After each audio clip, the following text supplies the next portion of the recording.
Hello दोस्तों, कैसे हैं सब? बढ़िया है ना? एकदम मस्त बिंदास। जैसे मैं हूँ, बिंदास ही होना चाहिए एकदम। तो दोस्तों, आज मैं आप लोगों को कौन सा चैप्टर पढ़ाने जा रही हूँ? आज मैं आप लोगों को क्लास 10th का 4th चैप्टर पढ़ाने वाली हूँ। ये बहुत ही इंटरेस्टिंग चैप्टर है। इसमें बोर होने की जरूरत नहीं है, क्योंकि मैं इंटरेस्टिंग तरीके से पढ़ाने वाली हूँ आप लोगों को। इसमें डेट्स वगैरह है जिसे याद करने की जरूरत है। पर आप लोग चिंता मत करिए, डरने की जरूरत नहीं है, क्योंकि मैं हूं ना आप लोगों के साथ। ठीक है? तो शुरू करें। चलिए शुरू करते हैं। तो जो हमारा चैप्टर है उसका नाम है फ्रॉम द डायरी ऑफ एने फ्रैंक। ठीक है? तो ये जो आप पिक्चर देख रहे हैं इस गर्ल की, इसका नाम क्या है? एने फ्रैंक। ठीक है? तो इसके बारे में, इस गर्ल के बारे में स्टोरी है। और ये जो नोवेल से ली गई है स्टोरी, ठीक है, द यंग गर्ल एक नोवेल है, वहां से ये कुछ अवशेष लिए गए हैं इस पार्ट के। ठीक है? तो ये जो पार्ट है, कुछ ही पार्ट है, पूरी नोवेल नहीं है। अब अगर आप लोगों को पूरी नोवेल पढ़नी है तो आप द यंग गर्ल, एक नोवेल है इंग्लिश की, वहां से पढ़ सकते हैं। ठीक है? तो ये बहुत ही इंटरेस्टिंग सा चैप्टर है, इस गर्ल के बारे में है जिसका नाम है एने फ्रैंक। ठीक है? तो जो नोवेल से ली गई है, ये कुछ पार्ट्स ही है, पूरी डायरी नहीं है। ठीक है? तो हम स्टार्ट करते हैं। ओके? तो मैं आप लोगों से एक चीज पूछती हूँ, हिटलर का नाम किस किसने सुना है? हिटलर का नाम तो सबने सुना होगा ना। तो इसमें हिटलर ही है, हिटलर की स्टोरी भी बताई गई है इसमें, कि हिटलर ने कैसे जुल्म किए हैं ज्यूइश पीपल पे। तो जो पिक्चर मैंने आप लोगों को दिखाई थी जिस गर्ल की, वो ज्यूइश पीपल थी। उसका जन्म कहाँ हुआ था? जर्मनी में हुआ था। 12 जून को हुआ था उसका जन्म, 1929 को। ठीक है? फ्रैंकफर्ट शहर में, जर्मनी के एक शहर है, वहां पे इस गर्ल का जन्म हुआ था। एने फ्रैंक का जन्म वही हुआ था। ठीक है दोस्तों? तो ये जूइश गर्ल थी। और हिटलर के बारे में तो सब जानते हैं, हिटलर की स्टोरी तो सबने सुनी ही है हिस्ट्री में। हिटलर का नाम मौत का दूसरा नाम है। हिटलर का नाम सुन के ही पैर वैर सब कांप जाते हैं। हिटलर को तो सब जानते ही हैं। अरे मैं खुद डर जाती हूँ उसकी स्टोरी सुन के, तो आप लोग तो डर ही जाओगे। ठीक है? तो वो भी है स्टोरी में। तो जो हमारी गर्ल है एनी फ्रैंक, वो जूइश गर्ल थी। ठीक है? वो अपनी फैमिली के साथ जर्मनी के फ्रैंकफर्ट शहर में रहती थी। ओके? तो वो जूइश फैमिली थी, जूइश पीपल थे। फिर हिटलर आता है, हिटलर का राज आता है। 1933 से हिटलर का राज चलता है 1945 तक। ठीक है? ये बात याद रखना है कि 1933 से 1945 तक हिटलर अपना राज चलाता है। ठीक है? जर्मनी पे राज चलाता है, नाजीज के साथ मिलके। नाजीज पार्टी होती है, उसकी होती है, उसके साथ मिलके ये जो है जूइश पीपल पे बहुत जुल्म ढाता था। ठीक है? तो कैसे ढाता था जुल्म, मैं बताती हूँ। ये ना क्या करता था, जहां भी इसको जूइश पीपल दिखते थे ना, जहां भी दिख जाते थे कि जूइश है, तो उन सबको ना मार देता था। पता नहीं इसको क्या खुंदक थी, क्या गुस्सा था जूइश पीपल के लिए। उन सबको ये खत्म करना चाहता था, जूइश पीपल को दुनिया से ही मिटा देना चाहता था। ठीक है? ये क्या करता था, जो हट्टे कट्टे नौजवान होते थे ना जूइश, उनको क्या करता था, इतना काम करवाता था उनसे, इतना ज्यादा काम करवाता था कि वो खुद ही थक वक के बैठ जाते थे। और खाने को अगर मांगते थे तो खाने को देता ही नहीं था। तो अगर भूखमरी हो गई, खाने को मिलेगा नहीं, तो कोई भी इंसान मर जाएगा भूख के मारे। पानी भी नहीं देता था, खाना भी नहीं देता था। तो आप लोग सोच लो कि उस टाइम पे क्या सिचुएशन थी जूइश पीपल्स के लिए। तो जूइश पीपल पे इतने जुल्म ढाए, जो हट्टे कट्टे नौजवान थे उनसे तो इतना काम करवाया। और जो बूढ़े बुजुर्ग थे, जो देखता था कि ये बूढ़े हो चुके हैं, इनके पास काम करने लायक है नहीं पैर हाथ, और जो काम नहीं कर पाते थे, उनको क्या करता था, कंसंट्रेशन कैंप में ले जाके बंद कर देता था और जहरीली गैस छोड़ देता था, जिसकी वजह से उन लोगों की मौत हो जाती थी, डेथ हो जाती थी। तो इतना ज्यादा पापी था, एक तरीके से पापी ही है, कि वो लोगों को मार रहा है। ठीक है? बेफालतू में दूसरे लोगों को बेफालतू में मार रहा है, वो भी जूइश पीपल्स को। उसको बहुत खुंदक थी, बहुत गुस्सा था जूइश पीपल के लिए। तो फिर जो एने फ्रैंक की फैमिली थी, मैंने हिटलर के बारे में तो बता दिया आप लोगों को। जो एने फ्रैंक की फैमिली थी वो भी जूइश थी, तो उस टाइम पे वो भी बहुत ज्यादा डर गई। उन्होंने बचते बचाते कैसे भी करके फ्रैंकफर्ट जो शहर था जर्मनी का, उसको छोड़ देते हैं। और अपने दो चार दोस्त, एनी के जो चार दोस्त होते हैं, नेबर्स वगैरह, दोस्त फ्रेंड्स होते हैं, उनके साथ मिलके चले जाते हैं नीदरलैंड। तो नीदरलैंड में एक शहर था एम्स्टर्डम, वहां पे जाके बस जाते हैं। और जो उनकी फैमिली होती है वो सोचती है कि अब तो राहत मिल गई, अब तो हम सेफ है, ठीक है। लेकिन जो हिटलर था उसका राज सिर्फ जर्मनी में नहीं, वो उसका राज चला जाता है नीदरलैंड तक, नीदरलैंड तक पहुंच जाता है वो, ठीक है। और जब नीदरलैंड तक पहुंचता है तो सोचो, जो फैमिली थी, किसकी फैमिली थी, एने फ्रैंक की फैमिली थी, और बाकी जूइश फैमिली थी जो छुपते छुपाते दूसरी जगह पे छुपी थी, उस पे कितना ज्यादा जुल्म ढाए थे उसने, कितनी ज्यादा प्रॉब्लम हो गई थी। तो जैसे ही एने फ्रैंक की फैमिली को पता लगता है कि अब तो हम सेफ ही नहीं है, नीदरलैंड में भी सेफ नहीं है, क्योंकि जो हिटलर है और उसकी नाजी पार्टी है वो यहाँ पे भी पहुंच चुकी है, क्या करने, उन सबको मारने। क्योंकि उसका एक ही मकसद था हिटलर का, कि मुझे जूइश पीपल्स को दुनिया से ही मिटा देना है, खत्म कर देना है कैसे भी करके। तो जो फैमिली है एने फ्रैंक की वो बहुत ज्यादा डर जाती है।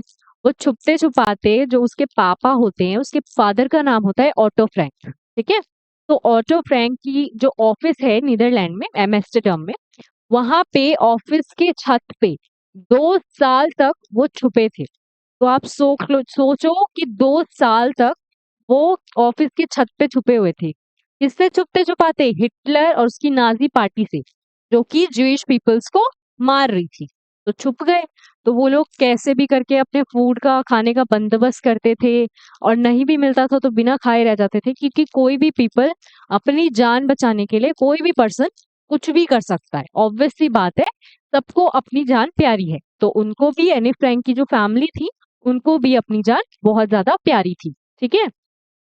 तो वो जैसे भी छुपते छुपाते छुप गए, लेकिन एंड में क्या होता है, वो पकड़े जाते हैं। अब एंड में वो पकड़े गए, एंड में सबको ले जाके, जितनी भी फैमिली होती है, उनकी मम्मी होती है, एने फ्रैंक की मदर होती है, एडिथ होता है उनका नाम, उनके फादर ऑटो फ्रैंक होते हैं, उनकी सिस्टर होती है, उनसे बड़ी सिस्टर होती है, तो उसका नाम होता है मार्गरेट, ठीक है।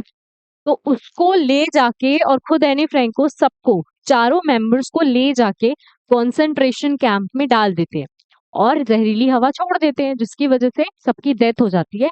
लेकिन एक ट्विस्ट आ गया। क्या ट्विस्ट आया, आप लोग सोच रहे होगे। ये ट्विस्ट आया कि उसमें जो एक पर्सन है वो बच जाता है। अब कौन सा पर्सन बच जाता है, पूछो पूछो, बताती हूँ ना। उसके फादर बच जाते हैं एने फ्रैंक के। एने फ्रैंक के जो फादर थे, ऑटो फ्रैंक, वो बच जाते हैं, बहुत मुश्किल से बचते हैं, पर बच जाते हैं, ठीक है। और बचते बचाते वो घर को देखते हैं, अपने घर को देखने आते हैं एम्स्टर्डम को। एम्स्टर्डम में जो उनका घर था एम्स्टर्डम के अंदर, नीदरलैंड के अंदर, उसको देखते हैं, और उसके अंदर जब जाते हैं तो उनको एक डायरी मिलती है वहां से। अब आई ना असली कहानी। उनको डायरी मिलती है। अब ये डायरी किसकी थी, ये एने फ्रैंक की डायरी थी, जिसमें एने फ्रैंक ने अपनी स्टोरी बताई थी, अपनी बातें बताई थी, कुछ लाइफ से रिलेटेड अपनी लाइफ की कुछ बातें बताई थी, ठीक है।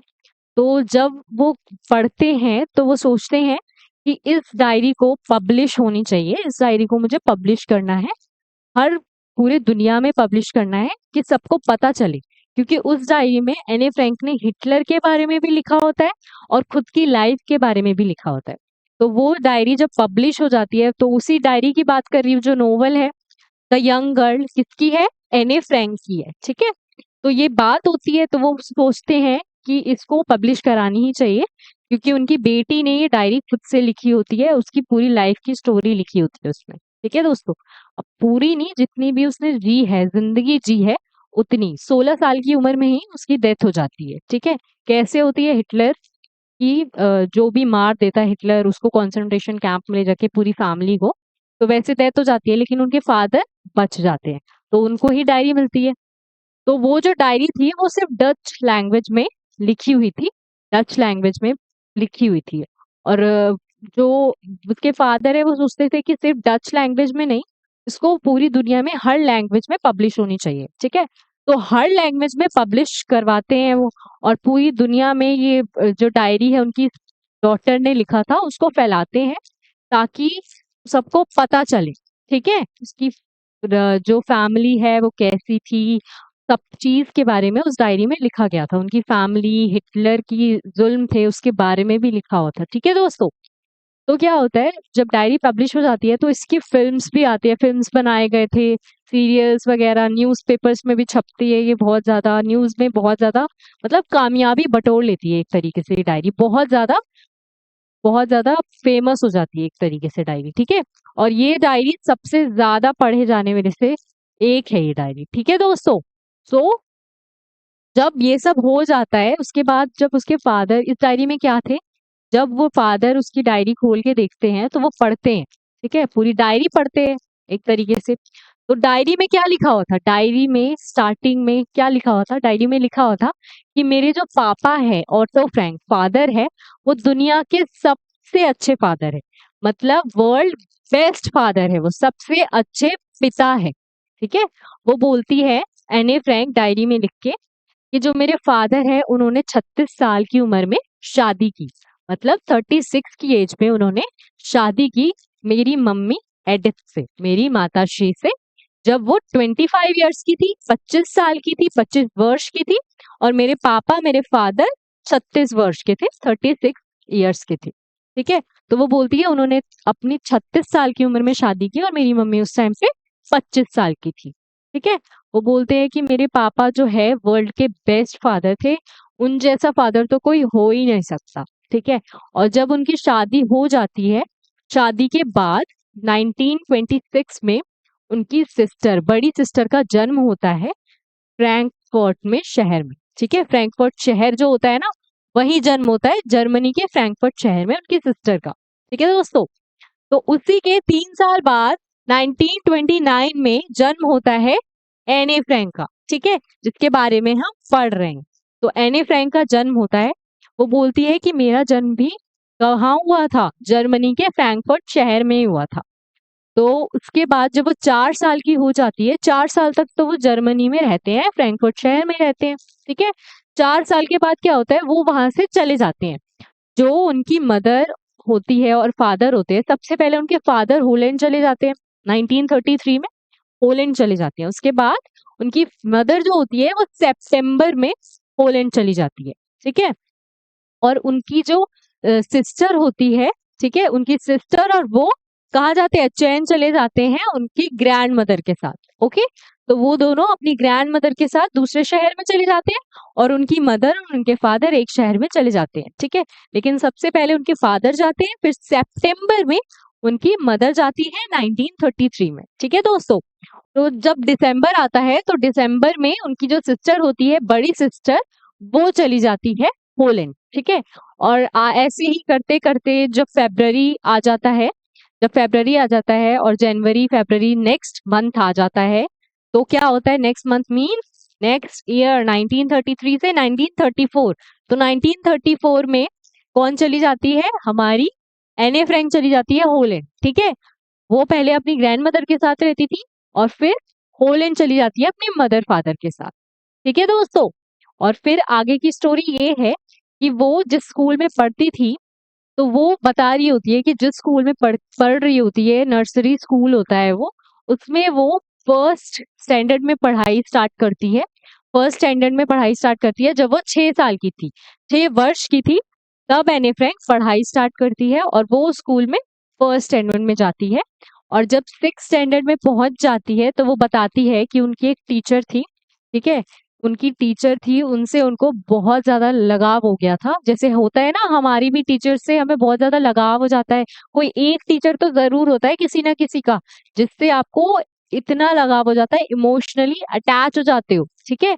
तो एनी फ्रैंक का भी यही था कि वो अपनी टीचर से बहुत ज़्यादा अटैच हो जाती है, बहुत ज़्यादा लगाव हो जाता है उसको। और जो टीचर थी उनको भी एनी फ्रैंक से बहुत ज़्यादा लगाव हो जाता है।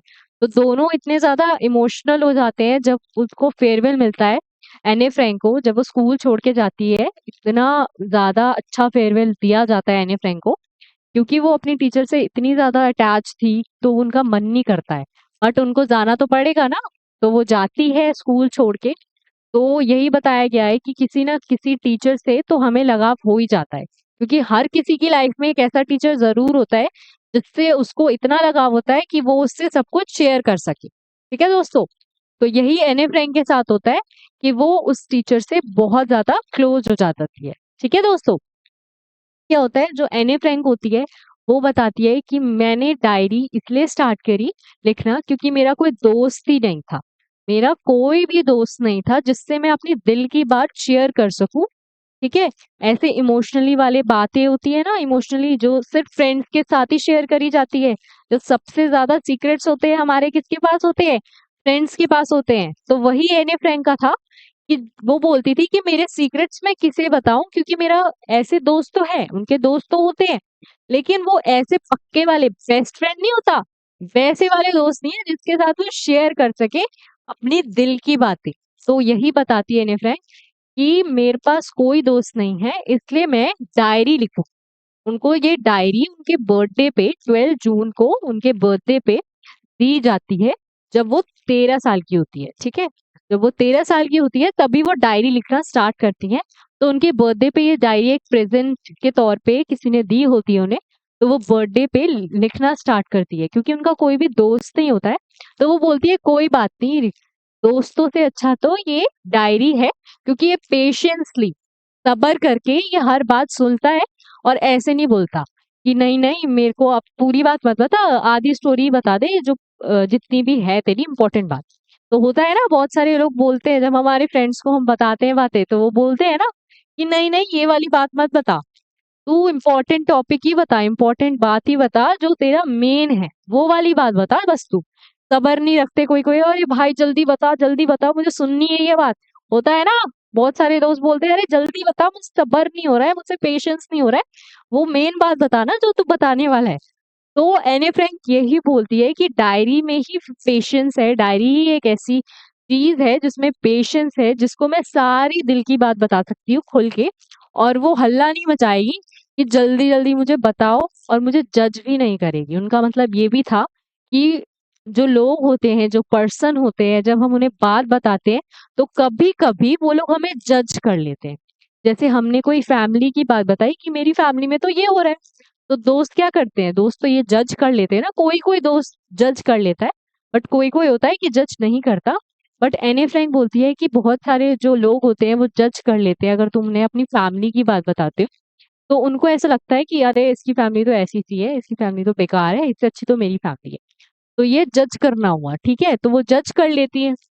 तो इसीलिए जो एने फ्रैंक होती है, बोलती है कि डायरी ही बेस्ट है, मैं डायरी को ही अपनी दिल की बात बताऊंगी, हर चीज शेयर करूंगी, क्योंकि डायरी में ही पेशेंस है और किसी में नहीं है। डायरी में मैं अगर आधी बात बता के लिख के रख भी दूं तो वो हल्ला नहीं मचाएगी कि पूरी बात बता, आधी बता दी है तूने।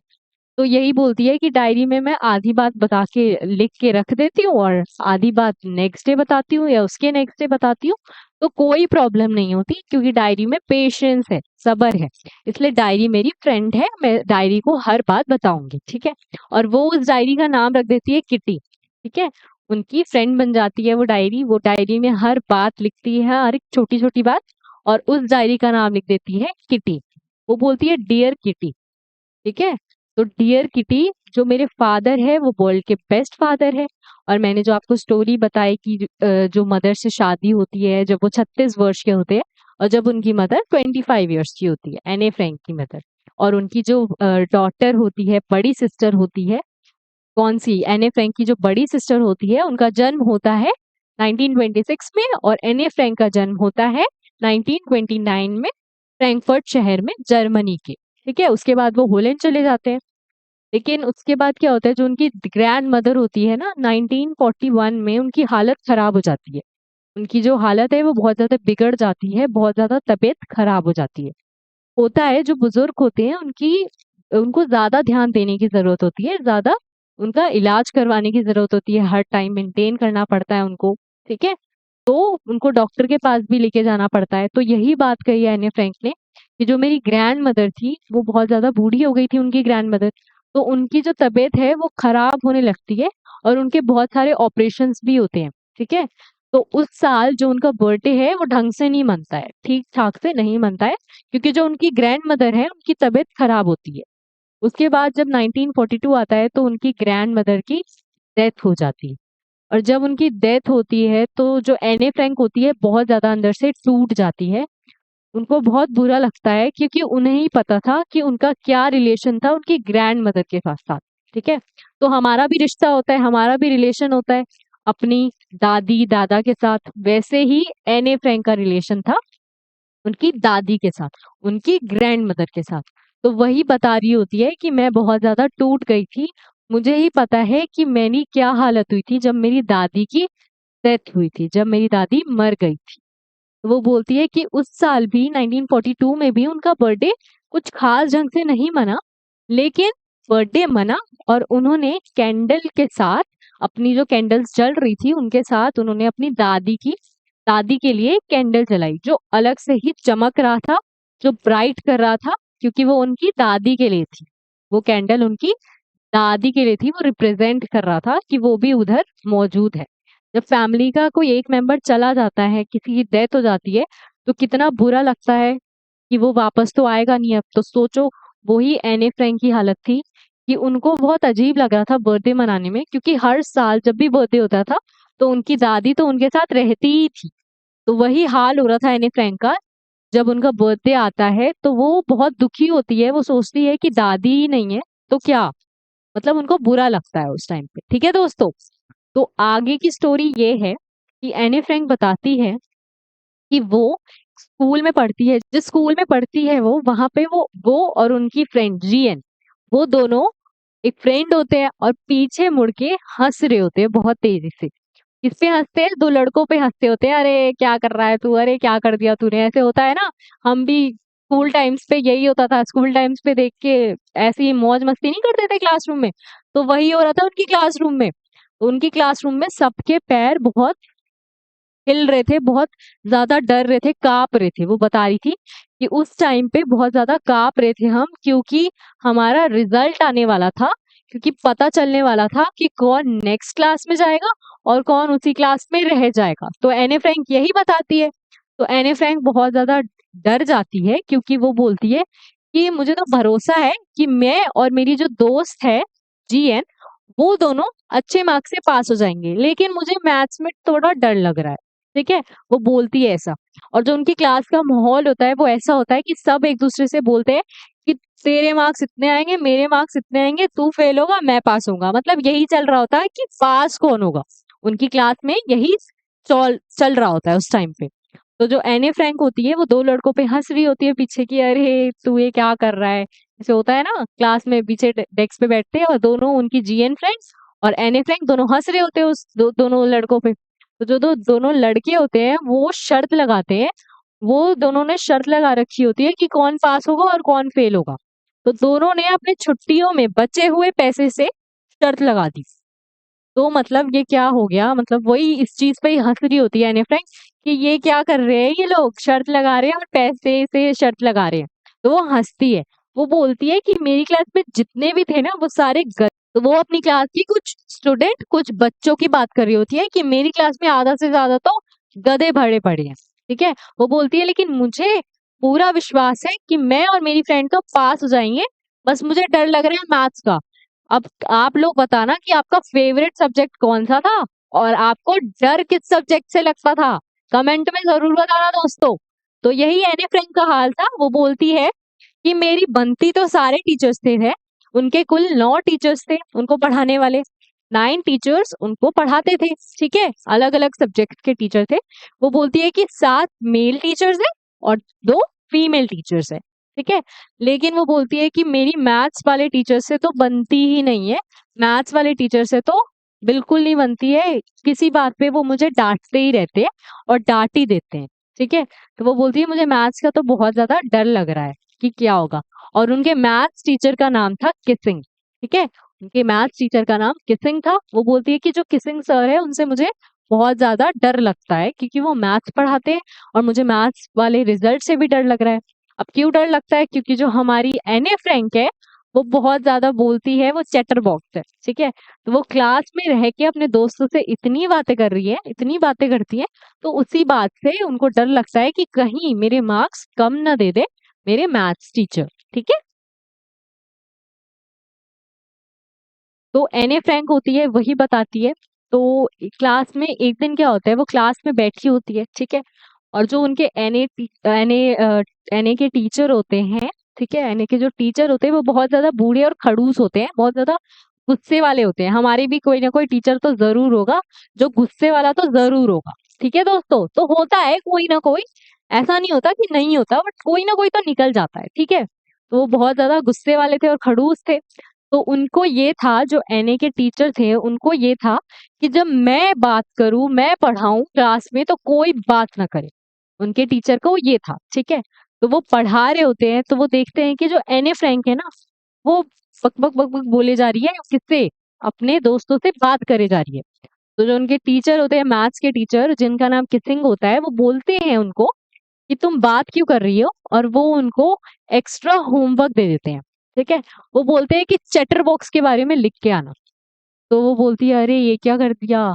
ठीक है, वो डर जाती है कि ऐसे ही वैसे ही इतने सारे होमवर्क मिले पड़े हैं और होमवर्क करने पड़ेंगे। तो जो हमारी एने फ्रैंक है, वो क्या करती है, वो बस्ते में जो बैग होता है उनमें, उसमें कॉपी किताब भरती है और घर को रवाना हो जाती है, घर चली जाती है।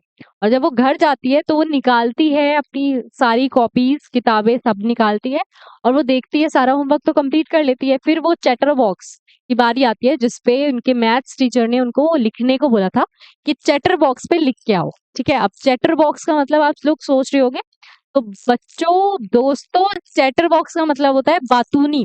ठीक है, तो बातूनी बातें लिख के आओ। तो वही एने फ्रैंक करती है। एने फ्रैंक पहले तो जैसे पेन होता है ना, तो पेन को चबा रही होती है, पेन के ढक्कन को ऊपर लगा नहीं होता पेन का ये वाला पार्ट, उसको चबा रही होती है। वो सोचती है कि अब मैं क्या करूं, क्या लिखूं, वो सोच रही होती है। जब भी हमें कोई टॉपिक मिलता है तो हमें सोचना पड़ता है ना कि इस पे क्या लिखे। तो वही एने फ्रैंक का हाल था, वो भी सोच रही होती है कि जो मुझे टॉपिक दिया है सर ने एक्स्ट्रा होमवर्क के तौर पे, उस पे मैं क्या लिखूं। तो जो उनके टीचर होते हैं वो तो बहुत खड़ूस होते हैं, उन्होंने तो दे दिया होमवर्क और वो चेक भी करेंगे। तो जो हमारी एने फ्रैंक है वो भी बोलती है कि मुझे तो करना ही करना है होमवर्क। ठीक है, तो वो चबा रही होती है, वो सोचती है कि अगर मैं बड़े बड़े शब्द में लिखूं, बड़ा बड़ा लेटर करके लिखूं, तो ये पन्ना भर जाएगा और चैटर बॉक्स के बारे में मैं लिख दूंगी। लेकिन वो सोचती है कि बड़ा बड़ा लिखना बहुत गलत होगा, ऐसे तो गलत होगा, गलत को रिप्रेजेंट नहीं कर सकती मैं। ठीक है, तो इसलिए मैं सही तरीके से लिखूंगी और पूरा पैरा लिखूंगी। तो वो लिखती है कि जो मेरी आदत है वो बातूनी इसलिए है, मैं बात इसलिए करती हूँ क्योंकि ये मेरी खानदानी आदत है, मैं चुप नहीं बैठ सकती, क्योंकि जो मेरी मदर है उनकी भी यही आदत है। तो मेरी खानदानी आदत है, इसलिए मैं चुप तो बिल्कुल बैठ ही नहीं सकती। तो वो चैटर बॉक्स के बारे में पूरा लिख देती है, और नेक्स्ट डे जब स्कूल जाती है तो वो अपना एक्स्ट्रा होमवर्क सर को दिखाती है। तो जो उनके मैथ्स के टीचर होते हैं वो बहुत ज्यादा हंसते हैं, हंसना स्टार्ट कर देते हैं कि अरे ये क्या है। ठीक है, ऐसे हंसना स्टार्ट कर देते हैं कि पढ़ के स्टार्ट कर देते हैं हंसना, क्योंकि उसने ऐसा लिखा ही था एने फ्रैंक ने कि जो मेरी आदत है, खानदानी आदत है, तो मैं बात करना बंद नहीं कर सकती, इसलिए हंसना स्टार्ट कर देते हैं। ठीक है, फिर नेक्स्ट डे वही हाल होता है, एनी फ्रैंक फिर से बोलना स्टार्ट कर देती है क्लास में बैठ के अपने दोस्तों के साथ। तो जो उनके टीचर होते हैं फिर होमवर्क देते हैं, फिर बोलते हैं चैटर बॉक्स के बारे में लिख के आना। वो लिख के आती है, फिर से लिख के आ जाती है। ठीक है, फिर उसके बाद नेक्स्ट डे वो 2 दिन तक नहीं बोलती है क्लास में। ठीक है, उसके टीचर भी थोड़ा अचंभा होता है ना कि जो बच्चा बोलता रहता है वो बोल ही नहीं रहा। तो 2 दिन तक बिल्कुल भी नहीं बोलती है। ठीक है, लेकिन हमारी एनी फ्रैंक है, उनको तो बातूनी आदत है ना, उनको तो खानदानी आदत है, तो बोलना कैसे चुप कर सकती है वो। तो वो बोलना स्टार्ट कर देती है क्लास में। जब थर्ड लेक्चर ले रहा, थर्ड टॉपिक पढ़ा रहे होते हैं उनके मैथ्स टीचर, तो वो बोलना स्टार्ट कर देती है, बड़बड़ करना स्टार्ट कर देती है अपने दोस्त के साथ। तो वही उनके मैथ्स टीचर देखते हैं, मैथ्स टीचर कहते हैं कि देखो 2 दिन तक तो चुप थी, लेकिन आज बोलना स्टार्ट कर दिया इसने। वो बोलना स्टार्ट कर देते हैं, वो बोलते हैं कि तुम्हें मैं आज फिर एक्स्ट्रा होमवर्क दे रहा हूँ, तुम्हें लिखना है क्वैक क्वैक चैटर बॉक्स के बारे में, quack quack mysterious chatter box के बारे में आप लिख के लाओ। तो जो पूरी क्लास होती है वो हंसने लगती है, और एने फ्रैंक्स खुद ही हंसने लगती है अपने ऊपर कि अरे ये कैसा होमवर्क दिया है, जो टॉपिक होता है उसके ऊपर हंसने लगती है। ठीक है दोस्तों, उसके बाद क्या होता है, अब हंसना स्टार्ट कर दिया, अब उन्हें तो मिला है। वो बोलती है 2 जो एक्स्ट्रा होमवर्क मिले थे वो तो मैंने कर दिए थे अच्छे से। ठीक है, और टीचर को दिखा भी दिए थे, लेकिन जो तीसरा टॉपिक है वो थोड़ा अलग लग रहा है, chatter box quack quack mysterious चीज के बारे में लिखना है। तो मैं किससे सलाह लूं, तो उनकी फ्रेंड होती है, एक बहुत अच्छा पोएम लिखती है। ठीक है, जो बहुत अच्छा पोएम लिखती है, तो वो उनसे बोलती है क्या तुम मेरी हेल्प करोगे। तो वो बोलती है ठीक है, तो वो उन्हें एक प्यारी सी पोएम लिख के बताती है और वो वही नेक्स्ट डे अपने टीचर को रिप्रेजेंट देती है। ठीक है, तो उस स्टोरी में क्या था, उस पोएम में क्या था कि एक डक होती है, ओके, और एक हंस होता है, दोनों हस्बैंड वाइफ होते हैं। ठीक है, और उनके बच्चे होते हैं, 3 बच्चे होते हैं। तो उस पोएम में क्या था कि जो हंस होता है ना, वो बहुत ज्यादा परेशान हो गया था। अब किस चीज से परेशान हो गया था, वो इस चीज से परेशान हो गया था कि जो उनके 3 बच्चे हैं वो बोलते रहते हैं, क्वैक क्वैक क्वैक क्वैक करते ही रहते हैं। इसलिए जो हंस होता है वो अपनी चोंच से अपने बच्चों को मार मार के वही खत्म कर देता है, मार देता है। ठीक है, तो यही पोएम थी। तो जब वो अपने टीचर को देती है तो वो बहुत ज्यादा इमोशनल हो जाते हैं। लेकिन एनी फ्रैंक के लिए बहुत ज्यादा हंसी वाली स्टोरी थी, हंसी वाली पोएम थी। लेकिन जो उनके टीचर होते हैं, मैथ्स टीचर किसिंग सर, वो बहुत ज्यादा इमोशनल हो जाते हैं। वो अपनी जो स्टोरी होती है, जो एने फ्रैंक ने लिख के दी होती है, जो पोएम, वो हर क्लास में जा जाके सुनाते हैं कि अरे देखो एने फ्रैंक ने क्या लिखा है, अरे देखो एने फ्रैंक ने क्या लिखा है। जैसे हमारे भी स्कूल में यही होता था, जब हम अच्छा काम करते थे, अच्छा कुछ लिख के बताते थे ना, तो वो हर सेक्शन में राउंड होके आता था। हर सेक्शन में घुमाते थे टीचर उसे कि देखो देखो ऐसा काम किया है इसने, देखो ऐसा काम किया है। समझ रहे हो दोस्तों? तो यही बात थी। ओके, तो यही बात थी कि सारी क्लास में घुमा के ले आते हैं, सारी क्लास में सुनाने लगते हैं कि एने फ्रैंक ने तो ये किया है, एने फ्रैंक ने तो वो किया है। ठीक है दोस्तों, तो फिर एने फ्रैंक खुश हो जाती है कि चलो मेरे जो टीचर है, सर है, वो खुश तो हुए एटलीस्ट। उसके बाद जो एनी फ्रैंक के टीचर होते हैं वो बहुत ज्यादा अच्छे से पढ़ाते हैं, हंस हंस के मजाक वे में पढ़ाने लगते हैं, क्योंकि पहले तो वो बहुत ज्यादा खड़ूस थे। और वो इजाजत भी दे देते हैं, परमिशन भी दे देते हैं एनी फ्रैंक को कि तुम ना बात कर सकती हो क्लास में। ओके दोस्तों, तो जो हमारी स्टोरी थी, जो एने फ्रैंक की स्टोरी थी, वो यहीं समाप्त होती है। ये क्लास 10th का 4th चैप्टर था। ठीक है, जिसे मैंने आप लोगों को पढ़ा दिया है अच्छे से। ठीक है, अब हम इसके वर्ड मीनिंग्स देखेंगे। ठीक है, कुछ कुछ वर्ड है जिसके मीनिंग जानना हम लोगों को जरूरी है, तो हम वही देखेंगे अब। ठीक है, तो कुल 10 वर्ड्स है, उसके मीनिंग्स हम जान लेते हैं और समझ भी लेते हैं। ठीक है,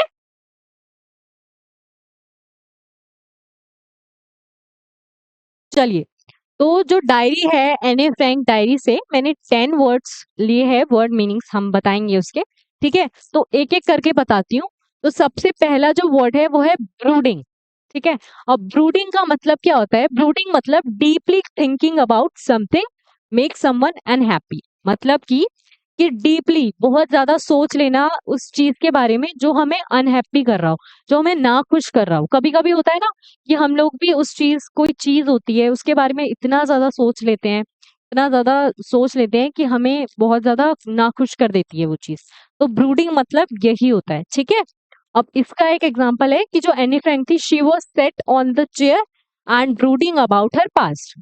तो मतलब इसका एक एग्जांपल दे देती हूँ कि कोई लड़की है, वो चेयर पे बैठी है और वो अपने पास के बारे में सोच रही है। ठीक है, तो एक एक एग्जांपल मैं देती भी जाऊंगी और समझाती भी जाऊंगी। ओके दोस्तों, ध्यान से सुनिएगा। अब नेक्स्ट वर्ड है एडोरेबल। अब एडोरेबल मतलब क्यूट, एडोरेबल मतलब अच्छा। ठीक है, अच्छा होता है एडोरेबल का मतलब। ठीक है, तो इसका एक एग्जांपल है कि you are so lucky because you are have a adorable child, या फिर यू आर सो एडोरेबल। मतलब कि इसका जो एग्जांपल दिया है, इसका मतलब है कि आप बहुत लकी हो क्योंकि आपके पास बहुत ही क्यूट सा, अच्छा सा चाइल्ड है, बच्चा है। ठीक है दोस्तों, या फिर ये भी बोल सकती हूँ मैं आप लोगों को कि यू आर सो एडोरेबल। ठीक है, आप लोग बहुत अच्छे हो, बहुत क्यूट हो। बस एडोरेबल का मतलब समझ आ गया। अब नेक्स्ट वर्ड पे जाते हैं। तो जो नेक्स्ट वर्ड है हमारा वो है प्रॉम्प्ट। ठीक है, प्रॉम्प्ट है हमारा नेक्स्ट वर्ड। इसका मतलब होता है रिमाइंडेड। ठीक है, किसी चीज को रिमाइंड करना, याद करना। ठीक है, तो इसका एग्जांपल दे देती हूँ कि Raju prompted the young man. मतलब जो राजू है, राजू नाम का लड़का है कोई, वो याद कर रहा है किसी यंग मैन को। ठीक है, अब नेक्स्ट जो वर्ड है हमारा, हम लोगों का नेक्स्ट वर्ड है वो है कन्फाइड। ठीक है, कन्फाइड है हमारे नेक्स्ट वर्ड। ठीक है दोस्तों, अब इसका मीनिंग क्या होता है? Blindly trust someone and tell everything. मतलब कि कन्फाइड मतलब किसी पे अंधा ट्रस्ट करना और उसको सब कुछ बता देना। जैसे हम अपने दोस्त पे ट्रस्ट करते हैं ना, किसी किसी कोई कोई एक दो दोस्त तो होते हैं जिससे हम अंधा ट्रस्ट करते हैं और उसको अपनी लाइफ की सारी बातें बता देते हैं। तो वही है, ठीक है। इसका मतलब कन्फाइड का मतलब there is no one in my class that I can confide in.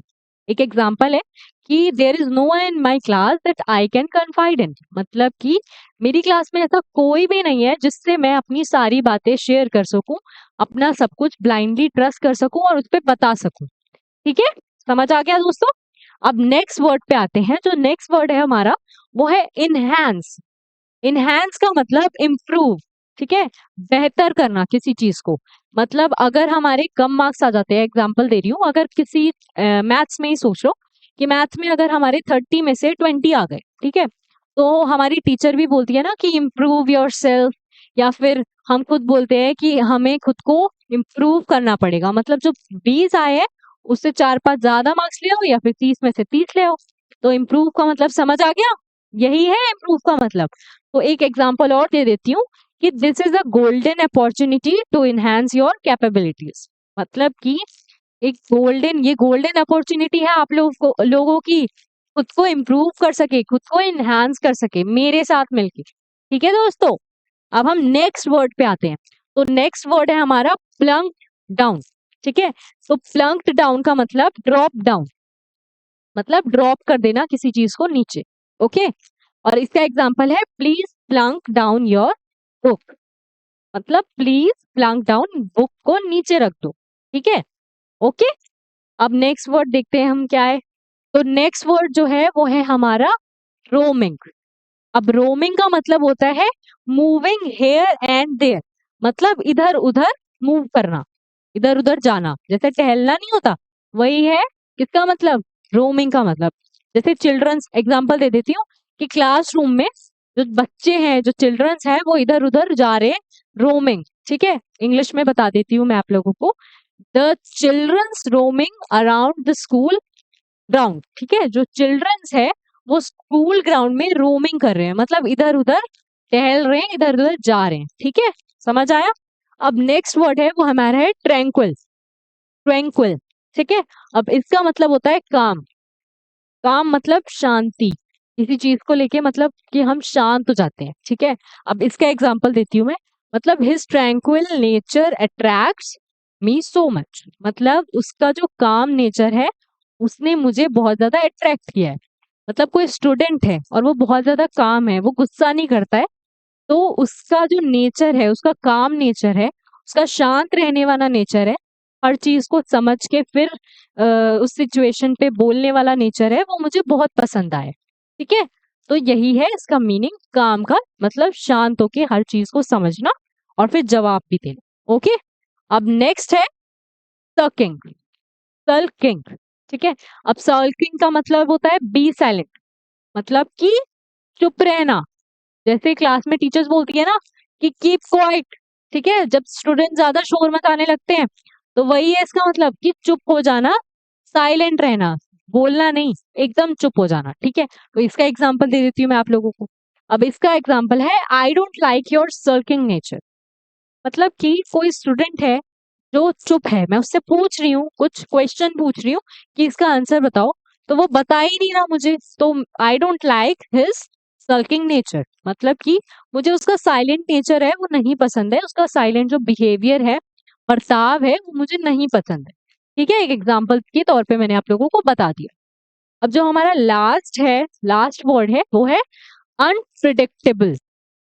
Unpredictable मतलब अनश्योर और नॉट श्योर, मतलब किसी चीज के बारे में नॉट श्योर, किसी चीज के बारे में अनश्योर होना कि हम ये नहीं कर सकते हैं या फिर कर सकते हैं, मतलब कि समझना नहीं, किसी चीज के बारे में नॉट श्योर होना कि हम इस चीज के बारे में श्योर नहीं है कि हम ये कर पाएंगे, ठीक है।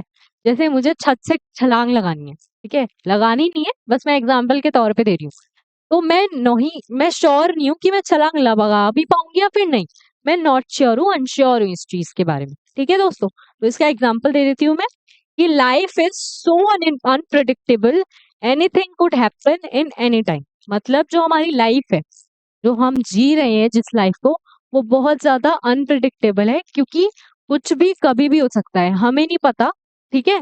तो यही है अनप्रिडिक्टेबल का मतलब, कि कभी भी कुछ भी हो सकता है, ठीक है, समझ गए दोस्तों। तो मैंने आप लोगों को वर्ड मीनिंग्स भी बता दिए हैं, मैंने आप लोगों को चैप्टर भी समझा दिया है, क्लास 10th का 4th चैप्टर था ये। तो ये यहीं समाप्त होता है, ठीक है। आप लोगों को अच्छे से पढ़ना है, किसके साथ? मेरे साथ मिलके, ठीक है दोस्तों। तो मैं आप लोगों से मिलती हूँ नेक्स्ट लेक्चर में एक नए चैप्टर के साथ। तब तक के लिए थैंक यू और अपना ख्याल रखिए।